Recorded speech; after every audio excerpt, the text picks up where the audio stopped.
السلام علیکم ورحمۃ اللہ تعالی وبرکاتہ۔ ناظرین، امید کرتے ہیں آپ سب خیر و عافیت سے ہوں گے، بہت اچھے ہوں گے۔ اللہ پاک آپ کو شاد و آباد رکھے، خوش رکھے، آپ کی زندگی میں سکون عطا فرمائے۔ دوستان محترم، آج مفتی سلمان اظہری صاحب قبلہ کا یہ ویڈیو میں آپ کو دکھانے والا ہوں۔ اس ویڈیو کو دیکھ کر کے آپ کی زندگی میں بہاریں آ جائیں گی، انقلاب پیدا ہو جائے گا۔ ہر انسان کو، ہر سنی مسلمان بھائی کو مفتی صاحب قبلہ کا بیان سننا چاہیے، اور میں تو یہ کہتا ہوں ہر کسی کو سننا چاہیے۔ آئیے مفتی سلمان اظہری صاحب قبلہ کیا پیغام دے رہے ہیں، مفتی صاحب قبلہ کا یہ ویڈیو دیکھتے ہیں، انشاءاللہ آپ کا ایمان تازہ ہو جائے گا۔ آپ روزمرہ کی زندگی میں جو چیز بھی کرتے ہیں اس میں اللہ کا شکر ہے۔ میرے آقا نے سکھایا، آپ کھانا کھانے کے لیے بیٹھ رہے ہیں، بسم اللہ پڑھ کر کے شروع کیے۔ کھانا ختم ہونے کے بعد میرے آقا نے سکھایا ہے، الحمدللہ الذی اطعمنا وسقانا وکفانا وجعلنا من المسلمین۔ کیا ہے؟ تمام تعریفیں اس اللہ کے لیے، شکر ہے اس مولا کا جس نے ہمیں کھلایا پلایا اور ہمیں ہدایت دیا اور مسلمان بنایا۔ کھانے کے بعد بھی میرے آقا نے یہی سکھایا، کھانے کے بعد تمہیں کرنا کیا ہے؟ یہی ہے۔ اچھا، اور نیند لگ رہی ہے، سونے کے وقت کہا بسم اللہ پڑھ کر کے سو جاؤ، لیکن سو کر کے اٹھتے ہو، اگر نیند کھلتی ہے تو میرے آقا فرماتے ہیں یہ پڑھو، الحمدللہ الذی احیانا بعد ما اماتنا۔ الحمد سے ہی شروع ہے، تمام تعریفیں اس اللہ کے لیے جس نے ایک موت کے بعد مجھے دوبارہ اٹھایا ہے۔ آپ کیا سمجھتے ہیں؟ نیند جو ہے موت کی بہن ہے۔ اگر کوئی سویا، مولا چاہے تو اس کی آخری نیند ہو سکتی ہے۔ بہت سارے ایسے ہیں جو سوئے اور پھر اٹھ ہی نہیں سکے۔ نیند کی حالت ایسی ہوتی ہے کہ وہ آدھی موت کے برابر ہے، اس کو خبر نہیں ہوتی، اسی میں وہ چلا بھی جا سکتا ہے۔ اور پھر جب تمہیں بیدار کرتا ہے مولا تو یہ نعمت ہے، بہت بڑی نعمت ہے کہ تمہیں موت کے منہ میں لے جا کر واپس لے آیا۔ جب بھی تم اٹھتے ہو میرے آقا نے فرمایا شکر بجا لاؤ۔ شکر ہے اس اللہ کا، تمام تعریفیں اس اللہ کی۔ بعد ما اماتنا، احیانا بعد ما اماتنا، ہمیں موت دینے کے بعد دوبارہ اٹھایا ہے، اس اللہ کا شکر ہے۔ سو کے اٹھو تو الحمدللہ۔ اتنا ہی نہیں میرے عزیزوں، میرے آقا صلی اللہ تعالیٰ علیہ وسلم فرماتے کپڑا اگر پہن لیا تو بھی پڑھو الحمدللہ الذی کسانی ھذا۔ تمام تعریفیں اس اللہ کے لیے جس نے مجھے یہ جوڑا پہنایا۔ ہاں، ورنہ اگر مولا تعالیٰ نہ چاہے تو کسی جسم پر کپڑا بھی نہیں آئے گا۔ وہ روز تمہیں پہناتا ہے، تمہارے سطر کو چھپاتا ہے۔ اتنا ہی نہیں، میں آپ کو بتاؤں، استنجا کے لیے بھی جاتے ہو، پیشاب کے لیے فرمایا گیا کہ بسم اللہ پڑھ کر کے تو جانا ہے، اور اللہ کی پناہ مانگ کر کے جاؤ، بسم اللہ اللہم انی اعوذ بک من الخبث والخبائث۔ لیکن جب تم استنجا کر کے باہر آتے ہو تو حضور نے فرمایا پھر یہ کہو الحمدللہ الذی اذھب عنی الاذی وعافانی۔ وہاں بھی شکر ہے۔ کس بات کا شکر ہے؟ تمام تعریفیں اس اللہ کی، اس کا شکر ہے جس نے اذیت دینے والی، تکلیف دینے والی چیز کو میرے جسم سے دور کیا۔ تمہیں اندازہ ہے زہر ہے یہ جو اندر استنجا جمع ہو جائے تو آسانی سے آج پیشاب کر لیتے ہو، آسانی سے آج تم حاجت کر لیتے ہو، پخانہ ہو جاتا ہے، تو اس کو یوں مت سمجھ لینا کہ تمہارا کمال ہے، یہ رب تعالیٰ کی ہزار نعمتوں میں سے ایک نعمت ہے۔ اگر پیشاب تمہارا رک گیا، کڈنی کام کرنا چھوڑ دیتی ہے، آج جاؤ ہاسپٹلوں میں دیکھو ڈائلیسس کی مشینوں پر کتنے مریض سوئے ہوئے ہیں۔ تمہیں پتہ ہے پیشاب اگر نہیں نکلتا تو آج کے زمانے میں نیا ایک علاج ہے، ڈاکٹرز کیا کرتے ہیں کہ پانی جو ہے یہ پیشاب پورا خون میں مل جاتا ہے اور زہر بنتا ہے جسم میں۔ اگر ایک دن پیشاب نہیں ہوا تو پانی تمہارا جسم میں بھر جائے گا، اسی کو کریٹینن کا لیول بڑھنا کہتے ہیں، زہر بھر جاتا ہے۔ اب اس کو نکالے کیسے؟ باہر آتا نہیں ہے، باہر آتا نہیں ہے۔ ڈاکٹر اس کے لیے ڈائلیسس کی مشین اس کو لٹاتے ہیں، کیا کرتے ہیں، بڑی موٹی موٹی 2 سوئیاں یہاں حلق میں ڈالتے ہیں گردن کے پاس، یا پھر ہاتھ سے ایک پائپ جسم کا پورا خون نکالتا ہے اور مشین میں ڈالتا ہے، اور مشین فلٹر کرتی ہے، دوسرے پائپ سے فلٹر کیا ہوا خون اندر جاتا ہے، اور جو پانی ہے وہ مشین نکال نکال کر کے باہر ایک ڈبے میں پھینکتی رہتی ہے۔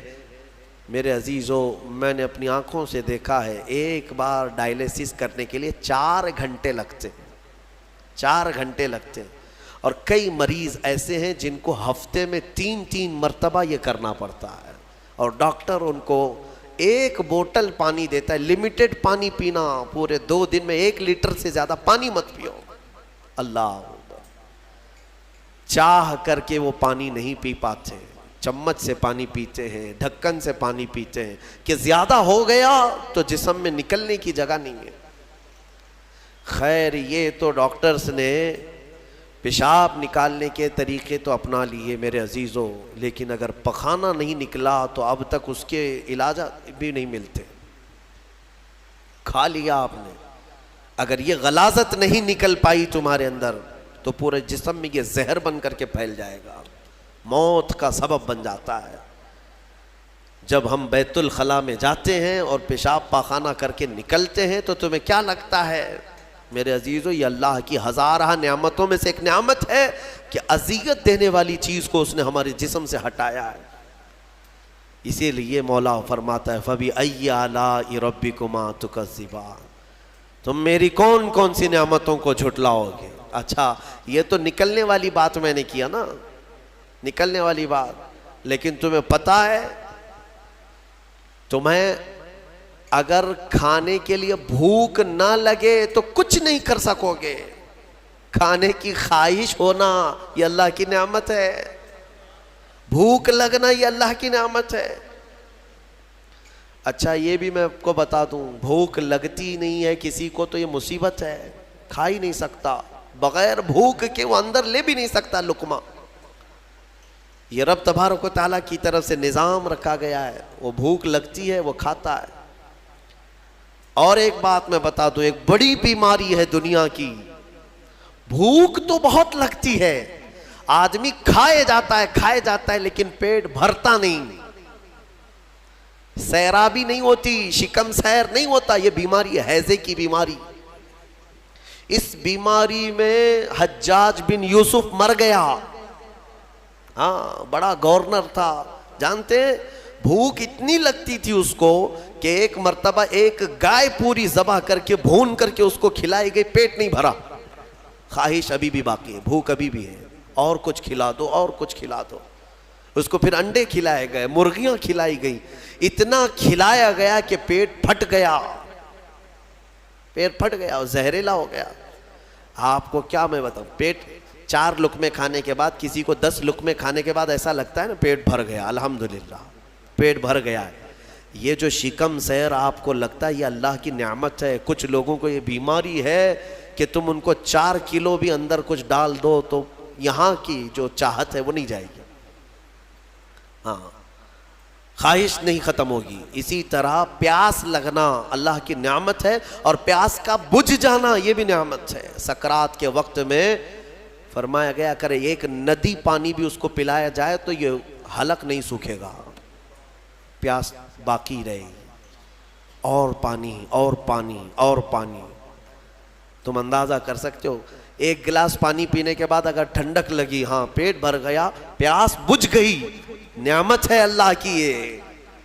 اور ایک بیماری یہ ہے کہ اس کے اندر 1 بالٹی پانی بھی ڈال دیا جائے تو حلق نہیں سوکھتا، پیاس بجھتی نہیں ہے، پھر زبان چپکنے لگتی ہے، حلق سوکھنے لگتا ہے، یہ بیماری ہے۔ میرے عزیزوں، میں تو صرف تمہارے جسم کی نعمتیں گنا رہا ہوں، تمہیں اندازہ بھی نہیں ہے۔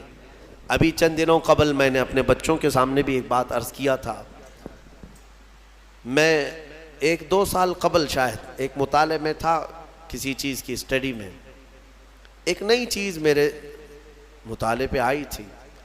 ایک صاحب کئی دنوں سے وہ بیمار رہتے تھے، ان کو ہوتا کیا تھا، چلتے تھے تو اچانک ٹیڑھے ہو جائیں، اور ایسا لگے کہ دیوار گر رہی ہے.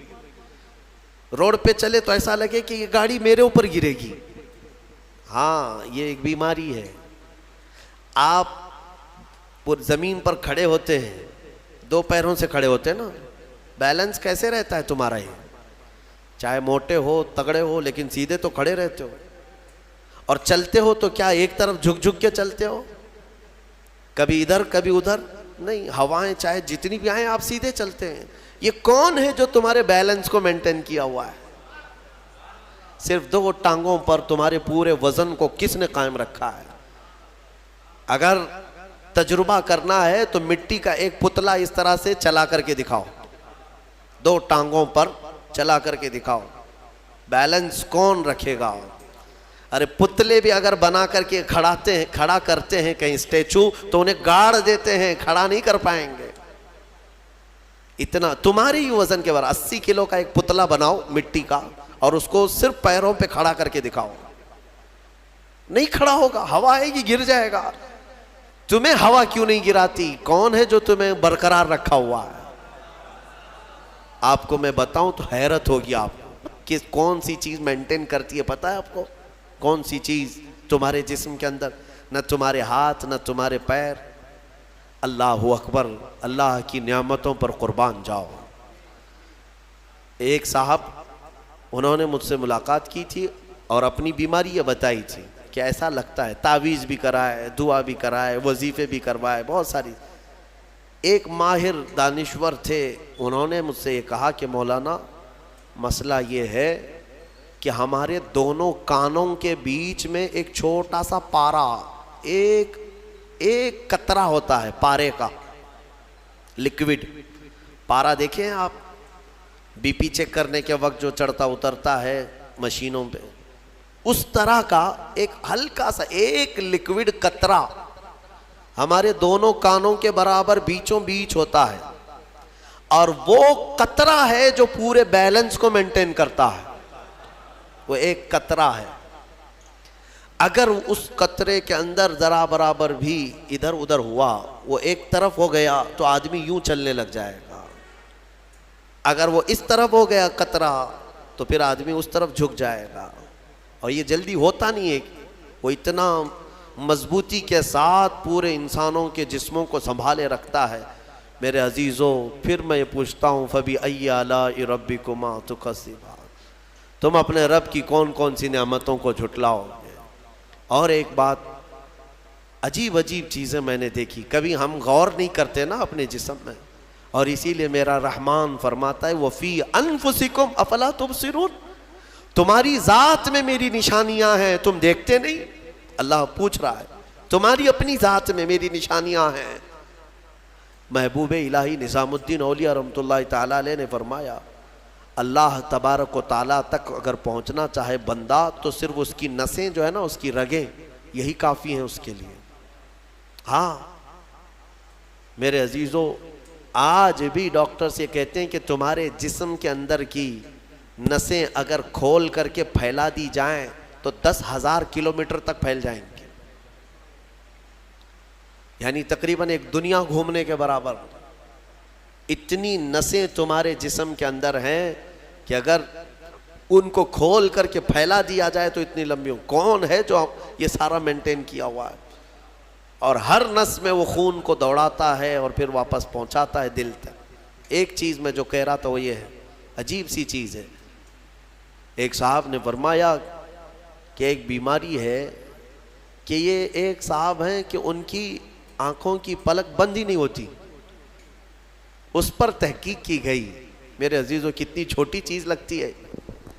آپ پلکیں جھپکاتے ہیں نا, آپ کے اختیار میں نہیں, اور بہت ہلکی سی ہے, یوں کیا بند ہوئی, یوں کیا کھول دیا, آنکھیں بند ہو رہی کھل رہی ہے. آپ کو پتا ہے اس کے اندر کیا چیز ہے؟ کہا کہ ایک بہت ہلکا سپرنگ ہے ان پلکوں کے بھی اوپر. باقی سب جگہ اس طرح اپنے آپ نہیں ہوتے ہیں کہ خود سے جو ہے بند ہو رہی ہو کھل رہی ہو. کان کیا اس طرح کرتا ہے ہمارا؟ اٹھ گیا اپنے آپ, بیٹھ گیا اپنے آپ. یہ ہلکی سی پلکوں کی جو چمڑی ہے نیچے آتی اوپر جاتی, نیچے آتی اوپر جاتی, کیا چیز ہے؟ تو ایک صاحب نے ہمیں بتایا کہ بہت ہلکا سپرنگ ہوتا ہے، اگر وہ سپرنگ ختم ہوا کسی کا تو بلڈوزر سے بھی کھینچ کر کے بند نہیں کر سکو گے۔ ان پلکوں کی چھوٹی سی چمڑی کو کھینچ کر کے بھی بند نہیں کر سکو گے، وہ بند نہیں ہوگی پھر۔ اسی لیے مردوں کو دیکھو، اگر کسی کی آنکھیں بند نہیں کیا آپ نے موت کے بعد، وہ کھلی رہ گئی، تو پھر آپ گھنٹوں کھینچ کھینچ کے اس کی آنکھ بند کرو، بند نہیں ہوگی، نہیں ہوگی، کیونکہ موت کے بعد یہ سارا حصہ ختم ہو گیا۔ اور مرے ہوئے آدمی کو آنکھیں بند ہے اس کی، آپ نے بند کیا، پھر اس کے 1-2 گھنٹے کے بعد اس کی پلکیں اٹھا کر کے دکھا دو، کھول کر کے دکھا دو اس کی آنکھیں، سارے لوگ مل کر کے بھی اس کی آنکھوں کی پلکوں کو کھول نہیں سکیں گے۔ میرے عزیزو، ہے تو بہت ہلکی سی چیز، لیکن تمہیں پتہ ہے اس کی معنویت کتنی ہے، اس کی معنویت کتنی ہے۔ یہ بات میں کیوں کہہ رہا ہوں، ایک صاحب کو یہ بیماری کی وجہ سے، اس بیماری کی وجہ سے وہ پاگل ہو گئے۔ کیا بیماری تھی کہ پلک جھپک نہیں رہی ہے، بند نہیں ہو رہی ہے، اور بند نہیں ہو رہی ہے تو نیند نہیں آتی۔ جیسے نیند آئے گی تو آنکھوں کا آٹومیٹک بند ہونا ہے، اور آنکھ بند نہیں ہو رہی تو سوئے گا کیسے؟ اور نس ہونے کی وجہ سے وہ مینٹلی ختم ہو گیا، پاگل ہو گیا، اور اب تو شاید مر بھی گیا ہوگا۔ یہ کافی 2-3 سال پہلے کی بات میں، ہم اندازہ بھی نہیں کرتے کہ اتنی چھوٹی چھوٹی چیزیں۔ میرے عزیزو، ہمارے بال جو جسم میں ہیں، ایک رواں بھی اس کا بال کا، یہ اللہ کی نعمت ہے۔ آپ دیکھیں ایک بال بھی نکل گیا تو پھوڑی آ جاتی ہے، اس کی قیمت بتانے کے لیے کہ یہ یوں ہی اللہ نے نہیں دیا تم کو، یوں ہی نہیں۔ ایک خاتون کو میں نے دیکھا تھا، چھوٹی سی لڑکی تھی، وہ اس کے صرف یہ آنکھوں کے اوپر کی بھویں نہیں تھی اور بال کچھ بھی نہیں تھے، جس کی وجہ سے وہ اتنی ڈراؤنی لگتی تھی کہ بچے دیکھ کر کے بھاگ جاتے تھے۔ صرف یہ آنکھوں کے بال نہیں تھے، اور وہ چہرہ چھپائے رہتی۔ بہت بڑی ٹیلنٹڈ بچی، پڑھنے میں لکھنے میں ساری چیزوں میں بہت اچھی، لیکن اس کی وجہ سے وہ چہرہ چھپائی رہتی۔ اس دن مجھے محسوس ہوا کہ اگر ایک بھی چیز ہماری ادھر ادھر ہو جائے تو انسان کا سارا جمال ختم ہو جاتا ہے۔ اسی لیے میرے عزیزو، اللہ نے جو چیزیں تمہارے پاس آج دی ہیں، شکر بجا لاؤ، اللہ کا شکر بجا لاؤ۔ اور سورہ رحمان آج تم نے سنا ہے، بار بار مولا کی بارگاہ میں عرض کرو، مولا ہم تیری کسی نعمت کو نہیں جھٹلاتے، ہر نعمت پر تیرا شکر بجا لاتے ہیں۔ میں اپنی گفتگو کو سمیٹتے ہوئے اخیر میں ایک حدیث سنا دیتا ہوں۔ اللہ کے حبیب صلی اللہ تعالیٰ علیہ وسلم نے ارشاد فرمایا، آج ہی میں نے درس قرآن میں بھی سنایا تھا، حضور اکرم صلی اللہ علیہ وسلم نے فرمایا، 3 چیزوں کو غنیمت جانو، 3 چیزوں کے آنے سے پہلے پہلے۔ وہ 3 چیزیں کیا ہیں؟ توجہ سے سنو۔ میرے آقا فرماتے ہیں، جوانی ہے تو غنیمت جانو بڑھاپا آنے سے پہلے، جوانی کو غنیمت جانو بڑھاپا آنے سے پہلے، اس لیے کہ بڑھاپے میں جو کچھ ہوتا ہے وہ پھر وہ بوڑھوں کو معلوم ہے۔ ساری چیزیں ایک کے بعد دیگرے رخصت ہونے لگ جاتی ہیں، وہ طاقت نہیں، وہ قوت نہیں۔ بڑھاپے میں بہت خواہش تو ہوتی ہے کرنے کی، لیکن کر نہیں سکتا۔ اسی لیے جوانی کو غنیمت جانو، اے نوجوانوں، عیاشی میں برباد کرو گے تو پچھتاؤ۔ دوسری چیز میرے آقا فرماتے ہیں، آج صحت ہے تو صحت کو بیماری سے پہلے غنیمت جانو، بیمار ہونے سے پہلے دیکھو اپنے ہاتھوں کو، پیروں کو، سب صحیح سلامت ہے آج؟ آنکھ دیکھ رہی ہے، کان سن رہے ہیں، زبان بول رہی ہے، ہاتھ پیر چل رہے ہیں، شکر کرو اللہ کا۔